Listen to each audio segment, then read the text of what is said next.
انتوا عندكم حاجات تقدروا تفيدوا الناس بيها، كل واحد فيكم عنده حاجه مش موجوده عند الباقيين. انا وانا قاعد هنا ممكن اتعلم من كل واحد فيكم حاجه عمري ما كنت سمعت عنها قبل كده. ترند حصل بدايه الاي اي. انا في الاول كنت شايف ان يعني ما هو زي جوجل، يعني بتكتب له حاجات، بعدين طبعا طلعت ان انا مش فاهم حاجه. فتعالوا نجرب كلنا مع بعض ازاي نقدر نتعلم حاجه زي دي.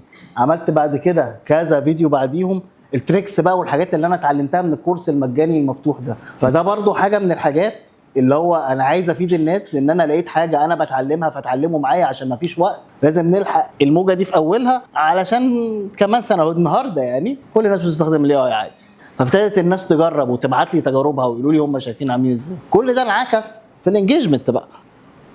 انقلوا الحاجات دي للناس بكل بساطه، بكل بساطه. خبرات حياتيه انتوا شفتوها، حاجات انتوا اتعلمتوها.